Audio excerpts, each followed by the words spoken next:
I'm the one who planned Tariro's wedding.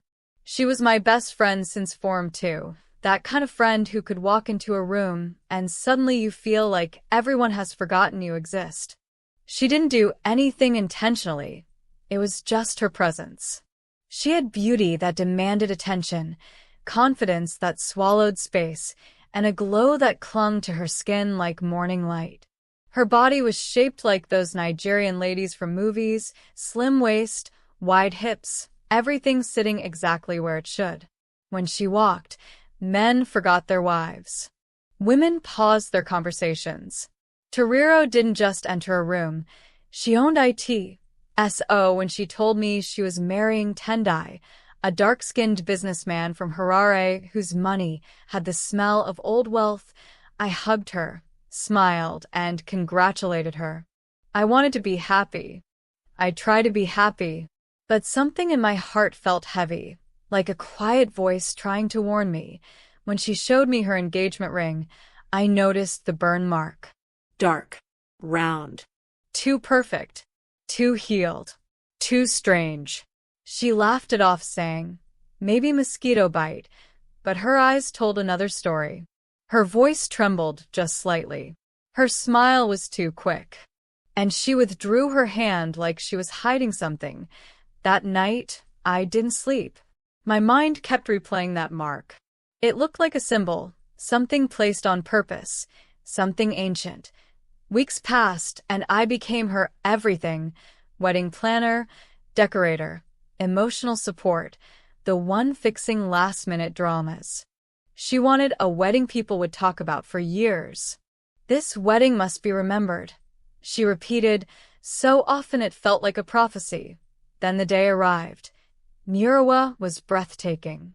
The msasa trees curved beautifully over the ceremony area like nature had rehearsed for this day. White chairs, pink roses, a long red carpet, guests dressed like royalty. But the air was cold. Too cold. Like something unseen was watching. The reception in Harare was a dream. Chandeliers glowing like trapped stars. Glass tables reflecting soft golden light. The hall felt alive, warm, elegant, perfect. Then Tariro walked in. Her mermaid wedding dress hugged her body like it had grown from her skin. The gold highlights in her wig shimmered under the lights. She looked unreal, beautiful in a way that made you stare then blink just to confirm she was human. Tendai stood next to her in a black suit embroidered with gold patterns that made him look like a prince out of a storybook. People whispered, "This couple is blessed. This wedding is heaven." But the warning in my chest grew heavier. When the pastor said, "You may kiss the bride," something changed. A wind tore through the ceremony violently. Candles went out. Camera lights flickered. Decorations shook like invisible hands were rushing past them. Tariro froze. Her smile died for 1 second. Her eyes widened at something behind Tendai, something only she could see. She looked terrified. Then she forced a smile and kissed him quickly. The night continued. Music, dancing, shouting, joy. But Tariro's joy faded. Her hand kept touching that burn mark. Her eyes kept shifting to the dark outside. Around midnight, the DJ played Munin Debata. People screamed with excitement, filling the dance floor. But Tariro whispered to me, "Sis, I need some air. I'll be back." I nodded. I will never forgive that nod.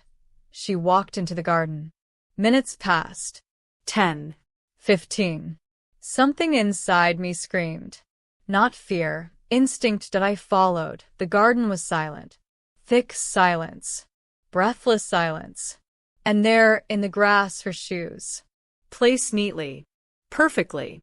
Intentionally. Bare footprints led into the forest. "Tariro!" I shouted, an "oh" answer. Only cold air and whispering leaves that I ran back inside screaming. Tendai panicked. Security followed with torches. We ran into the forest following the footprints. The deeper we went, the quieter the world became. No wind, no insects, no sound. Her footprints led to a massive ancient tree. Twisted roots like snakes. Deep carvings in the bark. Words etched in old rage. Mudzamu wa katsuma. The spirit is angry.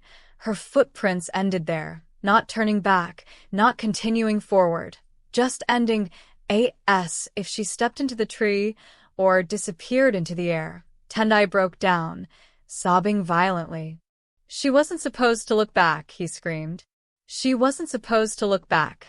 2 days later, he disappeared too. His car was found parked near the mountain.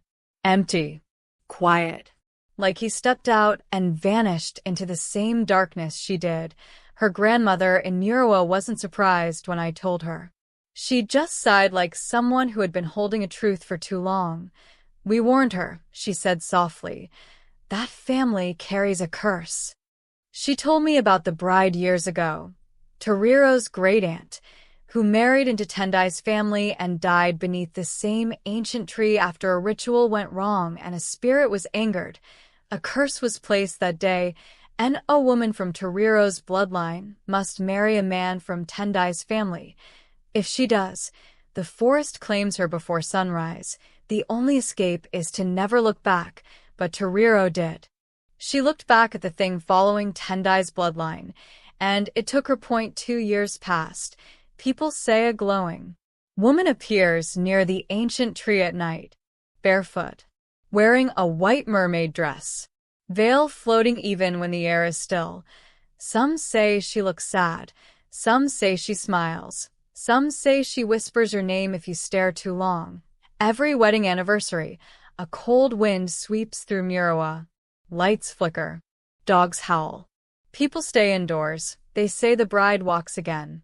But me, every sunset, I feel footsteps behind me. Bare, soft, slow, familiar. Sometimes I feel warm breath on my neck. Sometimes I hear her whisper my name the same way she did before she vanished after sunset. And when I close my eyes, I know she isn't gone. Not fully. Not peacefully. And sometimes I wonder if one night she will stop whispering and simply stand before me. Watching, waiting, wanting me to follow. Moral of the story. This story teaches that beauty, love, and celebration can hide ancient shadows. It reminds us that our elders' warnings are not chains, but shields, protecting us from dangers older than our families. It teaches that ignoring signs, secrets, and spiritual caution can lead us into paths we cannot return from. And above all, it shows that the unseen world remembers every promise, every disrespect, and every broken rule, and that some curses never sleep. Thank you for watching. Don't forget to like, comment, and subscribe for more folktale stories. Reply forward ad reaction.